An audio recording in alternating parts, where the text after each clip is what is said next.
Jadi kalau sudah diberikan usia, mungkin beragam saat ini, 20, 30, 40, 50 tahun ke atas, dan tugas kita itu yang paling pokok mengenal Allah. Jangan sampai Allah sudah tampakkan keagungannya, Allah mengenalkan dirinya lewat pandangan kita, kelihatan orang-orang yang salat, kelihatan orang-orang berzikir, kelihatan tanda-tanda Allah di alam semesta, tapi belum mampu mengenal Allah. Butuh berapa tahun lagi? Terdengar semua hal yang menunjukkan kebenaran Allah.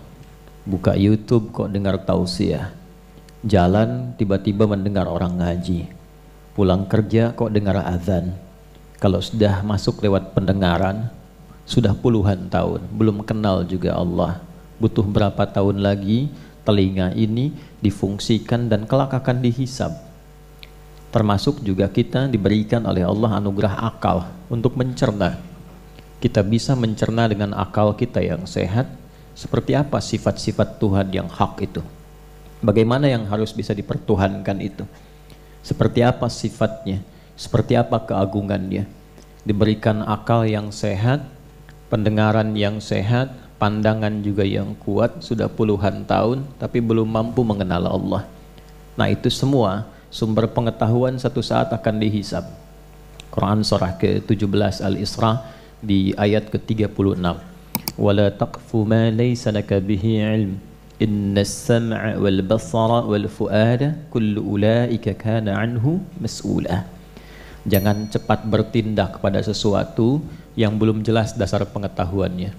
Sungguh semua dasar pengetahuan itu sumber-sumbernya satu saat akan dipertanggungjawabkan di hadapan Allah. Baik pendengaran, kenapa disebutkan pertama kali pendengaran? Karena ini yang pertama kali berfungsi. Bahkan sejak dalam kandungan, saat terlahir, mata belum jelas memandang, tapi telinga mendengar. Karena itulah orang tua di awal-awal anak masa kelahiran itu senantiasa diajarkan dalam Al-Quran dan hadis-hadis Nabi Muhammad SAW untuk memperdengarkan yang baik-baik. Itulah sebabnya ketika awal baru terlahir itu ada sunnah untuk mendoakan, juga sunnah untuk mengazankan, ya. Jadi ada bagian-bagian yang diperdengarkan yang baik. Setelah itu jangan cukupkan pada kalimat itu. Konsisten orang tua itu selalu berinteraksi pasangan dengan berbicara yang baik-baik karena anaknya dengar, ya. Jadi kalau misalnya bahasa-bahasa pasaran dipakai saat anak baru tumbuh, nanti begitu dia mulai bicara yang keluar tuh kata-kata orang tuanya, ya, cantik sini, apa lu? Nah itu biasa bapaknya mungkin, ya, ya, itu bapaknya atau ibunya. Jadi itu yang pertama pendengaran. Kemudian penglihatan, wal basar, ya, dan basar itu sifatnya sesungguhnya itu pandangan yang kuat terhadap objek. Gampangnya begini. Kalau Anda misalnya ke sini masuk kan lepas sendal, ya. Nah, ini kan keluar nyari sendal kan. Begitu menemukan sendal Anda kan langsung tuh semua konstruksi dalam pandangan kita itu optiknya langsung fokus. Oh, ini punya saya. Tajam. Jadi langsung bisa membedakan mana punya Anda, mana punya orang lain. Itu basar namanya. Kalau fisiknya ain. Ya, fisiknya apa? Ain. Ini bahasa Arabnya mata itu ain. Mata-mata, ya, nah, biasa itu. Ya. Kita tanya sama anak pesantren, kamu tidur apa bahasa Arabnya? Tanam, Ustaz. Kamu tiduran, tanam-tanaman. Ya. Nah, ini basar itu menatap dengan tajam. Tapi ini sindiran yang halus dan tajam. Kata Allah, kamu ini kalau urusan dunia kenapa sih begitu tajam tatapannya? Ya, ibu begitu tajam bisa bedakan 100.000 dengan 50.000 cuma dengan warnanya saja. Ya, kenapa ketika diberikan hidayah tidak setajam itu menatapnya? Itu sindiran halus tapi tajam. Itu ada ilmunya di bahasa Arab itu. Kenapa kalau urusan dunia, urusan proyek itu begitu tajam? Urusan materi tatapannya tajam. Kenapa untuk akhirat yang abadi itu ketajaman mata itu tidak digunakan, kata Allah. Kepekaan pendengaran itu tidak dipakai. Karena kan telinga itu fisiknya udhun, fungsinya sama', ya, sami'a itu mendengar dengan detil. Ya, mendengar dengan detil. Karena itu ketika kita i'tidal dari ruku', kita ucapkan sami Allahu liman. Ya Allah, engkau pasti mendengar dengan sangat detil kepada hambamu ini yang tengah memujimu. Ya, kenapa diawali dengan pujian? Karena kita akan doa dalam sujud diperpanjang. Karena itu rumus dalam berdoa kalau ingin cepat dikabulkan, satu dibuka dengan istighfar, kemudian yang kedua dilengkapi dengan pujian. Ya, kita istighfar dulu, lalu memuji Allah, baru kemudian meminta. Ya, nah kita disindir tuh dengan bahasa yang halus. Inna sam'a, pendengaranmu itu yang begitu tajam dalam urusan dunia, itu nanti akan dikonfirmasi tentang urusan akhiratmu. Termasuk fuad, ya, akal budi yang mencerna sesuatu untuk disimpulkan. Nah, karena itulah dalam kehidupan kita, coba sampai detik tuh ada waktunya kita merenung. Terutama di saat-saat malam menjelang tidur. Itulah sebabnya kenapa disebut Isya waktunya.